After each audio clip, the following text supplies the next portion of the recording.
Welcome to Talking Politics Q&A. Thanks again to all of you who sent in your questions on social media or indeed via email to talkingpolitics@itv.com. We're recording this at a point where Anushka has somewhere else she absolutely has to be for work, so it is just Robert and I. You know, the star of the show's absent, but what can you do? Let's get straight into the questions. We had a few people contact us on Facebook about MPs' expenses. Jeff Freeman says, isn't it time that all expenses for the MPs and the Lords were stopped? They already receive more money than the average wage in the country, and most of those who have to pay their own bills. And Sefton Maguire adds, why should MPs be allowed to claim for items that do not have a direct impact on the running of their office? Now, if you listened to our podcast earlier in the week, you will know that Robert and I risked making ourselves very unpopular by saying that we both thought that up to a point MPs did probably need to have this year's pay rise. I mean, actually, we weren't really commenting on this year's pay rise. I think we were just talking about the history of prime ministers repeatedly ducking giving MPs pay rise and the way MPs pay has generally been falling back and back. But do you want to actually address some of the specifics? Well, say whatever you like, but could you also address the idea of expenses? Because if you think back to the MPs' expenses, people were very, very, very angry about it. And as I again said on a podcast earlier in the week, the reality we both know is that to some extent, MPs were actively encouraged to spend money on their expenses because they weren't getting pay rises anyway. That's enough for me. What would you say to this? There are two completely legitimate areas of support that MPs have to have over and above their salaries. One is they do need assistance, secretaries, political advisors.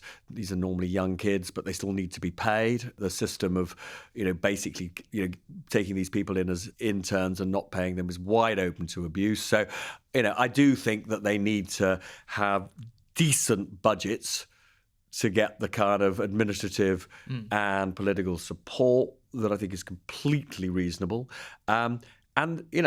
Unless they happen to have a London constituency, they are forced on not a king's ransom salary to maintain at least two properties. So I think, expenses relating to living expenses are completely reasonable. Now, anything, beyond that, I don't think they should be allowed to do. But those are absolutely legitimate areas where the taxpayer should support them. And I'm just going to repeat the point that I did make in, the previous podcast. Although at any particular moment in time, it's, there are political reasons why you might not want to give MPs a pay rise. I happen to take the view that they are chronically underpaid for a very difficult job. These are people, quite apart from the responsibilities we heap on them to make rational decisions on our behalf, the threats to their lives, are real. We've seen MPs murdered in recent years. The abuse they take from really unpleasant people is off the charts. It's a horrible job. And I think, I've also said, and I'm going to repeat it again, that the quality of our MPs has fallen. We do, in general, need to pay them more if we want better. It's pay peanuts, get monkeys, as they say. Robert and I losing viewers and listeners by the second here as we adopt unpopular stances on these questions. I think the only thing I would add is that sometimes I think people in our profession, and I'm sure I'm guilty of this over the years, give the impression that we think all politicians are liars and cynics and we have a very low view of them. And sometimes that's true. Sometimes politicians are liars. Sometimes they are cynics. But I guess I would say if I was asked honestly about the politicians, the many, many politicians I've known reasonably well over the course of my career, like many of them clearly, people trying to do the right thing, maybe not always perfectly, like people in our profession, but trying to do the right thing and kind of hearts in the right place and all the rest of it. And we need, as you say, good people to become MPs. We have to encourage them. And I think we would do a disservice to the world if yes, there are some mediocrities, as you've said. Yes, there are some people who aren't probably good enough, but we really need people to want to be MPs. I absolutely take the view that the vast majority of MPs do it for the right reason. if you'd been following politics over the last few years, you would probably have the impression that the vast majority of them are abusers or crooks or some combination. That is not true. Those are a tiny minority who bring the majority into disrepute. I would just like to see, more really talented people thinking, gosh, politics is a really exciting career. Because if we are going to restore, the prosperity and pride of this country, we really need talented people in Parliament, and they're not all talented enough.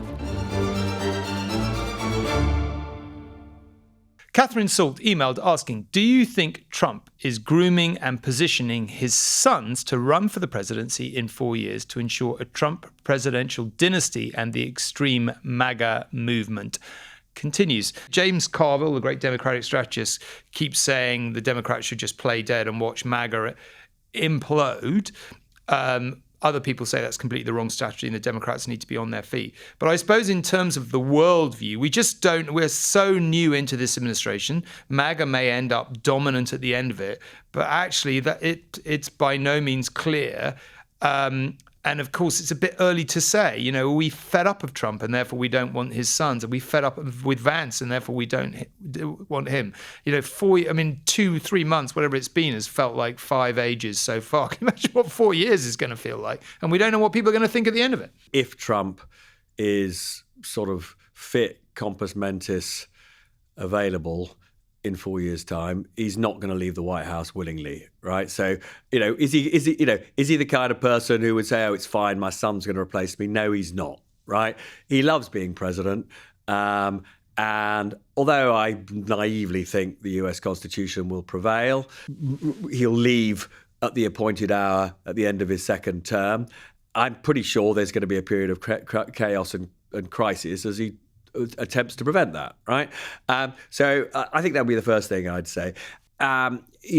People like him, who some would say he's a narcissist, who are obsessed with their own greatness. It would not be completely unexpected if he wanted to turn this into a Trump dynasty and have a child replace him. He's obsessed with our own royal family. Absolutely loves them. I'm pretty sure he wants Trump to be the royal house of America. Whether he succeeds or not, who only knows. But I think that what you've just said, it's the thing that I'm spending all my time thinking about at the moment, is really the point that you raised separate from all of that, which is, whereas I think we both agree that this Trump presidency will change the world really fundamentally, making a forecast about precisely how it will change is really, really hard. And there are so many elements to this. There is the now, I think, destruction of globalization, the fragmentation of the world into different, economic and trading groups, probably an Asian one, a European one, some version of this sort of American area. There is the rehabilitation of dictators like Putin to think about. Added to that, the enormous uncertainty around what's going to happen in the Middle East. Whether obviously Netanyahu believes that Trump has effectively licensed him to take control of Gaza and the West Bank. Terrifying prospect, but we'll just have to see what happens there. But then there's all the cultural stuff, which is one of the things that slightly shocked me. I've talked to people, particularly, I'm afraid to say, white men, who I always thought of as being broadly liberal, who say to me things like, I don't know what white men you've been hanging out with. I wouldn't say if you wandered around the country, that was always the case. No. But I'm not saying, of course, there are lots of illiberal people all over the place and have been forever. But what I'm saying is, one of the things that struck me is that people who I thought of as being liberal, right, are saying things to me like, on diversity, equity, and inclusion, DEI, where Trump is massively rolling back any program that looks as though it sort of benefits women or people from ethnic minorities or different, people of different sexual orientation. people who I sort of thought regarded that as a good thing say to me, no, he's completely right. It's such a relief. It was all getting out of control. And so I do think that, the implications of what he's doing will rumble on in a way that, if you think of yourself as being liberal and progressive in any way, it's pretty worrying. These are pretty worrying times. It's basically about power, isn't it? White men have run the world for the last X many hundred years, arguably one. They feel threatened. Yeah, white men are responsible for a lot, let's be honest about it.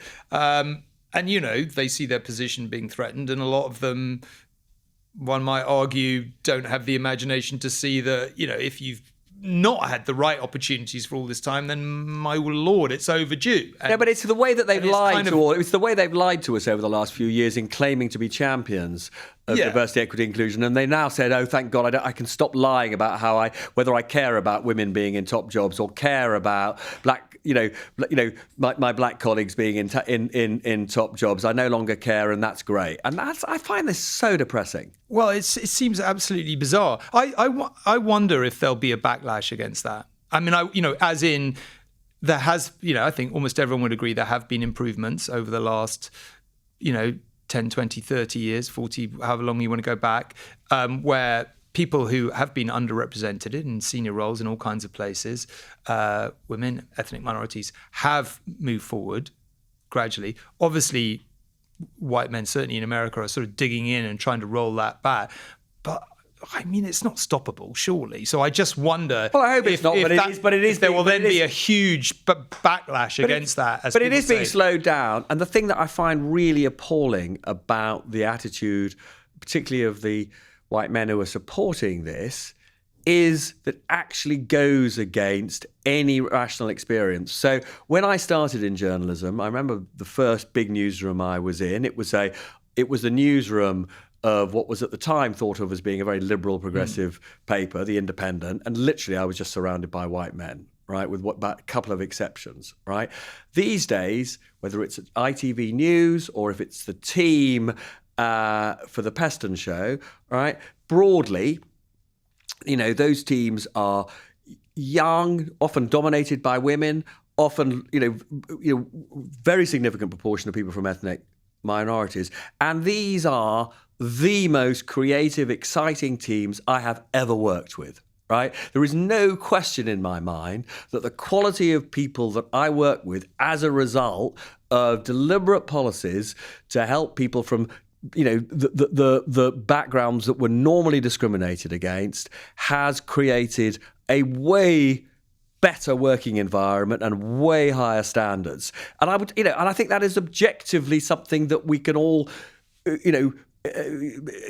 we've all experienced, and therefore the fact that there are now people saying it's all gone too far, frankly, is all about their own insecurities and nothing about the quality of the institutions they work for. It's indisputably depressing, and there are many depressing aspects of it. One of the things that's depressing about it is watching these corporations cave in a nanosecond. It's like, oh, you're a bit annoyed. Oh gosh, we didn't mean it, as you said, we didn't mean any of that. We'll do whatever you want. Just leave us alone. Honestly, and then just to finally on that, so let's be absolutely clear. It's all. I mean, and obviously, DEI has gone not far enough because, who are the people who are having this conversation right now? It's two white middle-aged men.